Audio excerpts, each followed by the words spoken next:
The minority in parliament is raising red flags over a $100 million contract between the government and Huawei Technologies for the Accra Metropolitan Area ICT Enhanced Traffic Management Project, currently before Parliament for approval.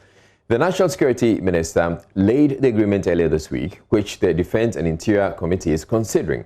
Former Minister for Roads and Highways, Yunusaf Hussaini, told a media briefing at Parliament House the request is a grand deception, adding that the Minister for Roads and Highways last year laid before Parliament for approval the original contract with Beijing Everyway and Traffic Technologies. He says a contract agreement and an accompanying request for approval of a $210 million loan from the China Development Bank for the project was approved December 22, 2019. And that President Akufo-Addo subsequently cut the sword, and the contractors have since begun work.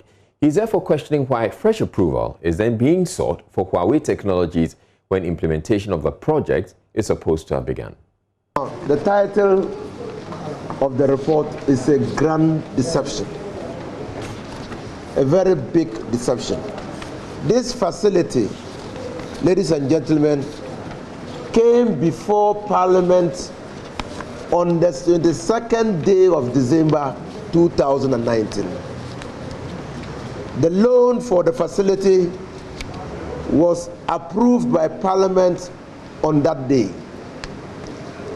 The facility and the approval named the contractor who was to execute the project. The project is Accra Metropolitan Area Traffic Management Project. That is the project. So the loan for the project has already been procured and approved by Parliament. The contractor has been selected, and the short curtain for the implementation of the project was done on the 21st day of February 2019. As we speak to you, the contractor has executed part of the project and raised interim payment certificates totaling $16 million waiting to be paid. And the project was introduced in Parliament by the Minister for Roads and Highways. Today we are being invited to approve of the same facility that has already been approved and which is standing in our loan books for the same project. And in order to deceive Ghanaians, they've changed the title of the project.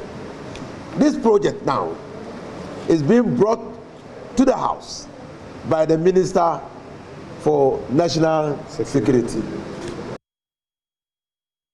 Ranking member on Parliament's Roads and Transport Committee, Kwame Agboja, says someone at Flagstaff House has altered the arrangement for the benefit of Huawei, warning a judgment debt looms. And they are claiming that it is a government policy to take the project from this current provider to Huawei. And we were trying to explain to them, you cannot use government policy to undermine the way contract is managed in this country. Every contract has got its cure in terms of dispute in that contract.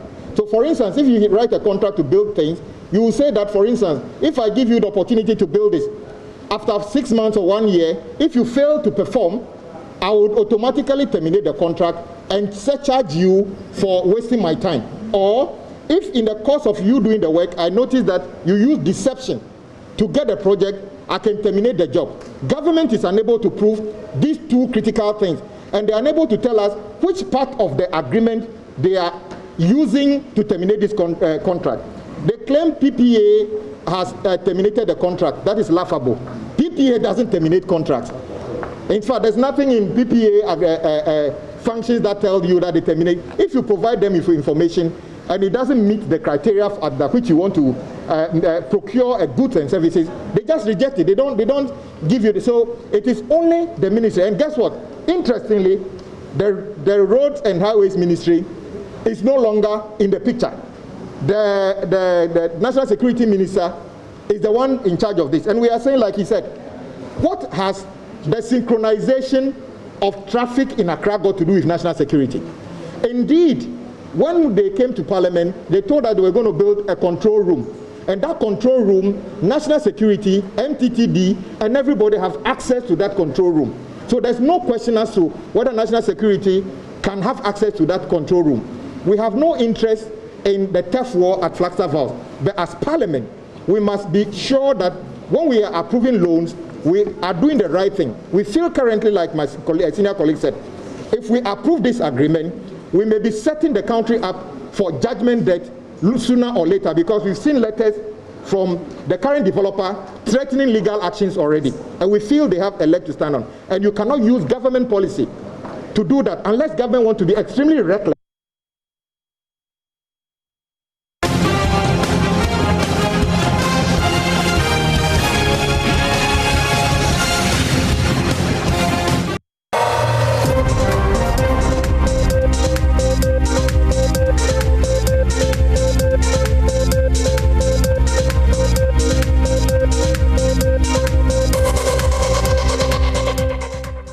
Ranking member on Parliament's Constitutional and Legal Affairs Committee, Yusuf Hussein, is accusing the Electoral Commission of taking its independence to absurd levels, a posture he says should not be allowed to continue.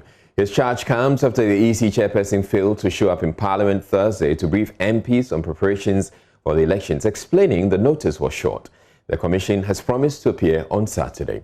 Mr. Hussein says the EC is acting with impunity, adding that this is the third time the Jean Mensah-led commission has refused an invitation from Parliament. EC is not coming tomorrow, obviously to tell us the state of preparations. Now, but if the EC were available yesterday, it would have been a holistic report for all of us to interrogate and see where the lapses are. The police would have been there. If the police are saying they will deploy about a little over 62,000 personnel. So if the EC were there and this deployment would not be enough, but to say coming tomorrow. But me, I'm somehow taken aback. I think that Parliament has overindulged the EC. They've carried their neutrality and independence to absurd levels. The whole EC is a creation by the people of this country. The people of this country have elected members of Parliament to come and represent them.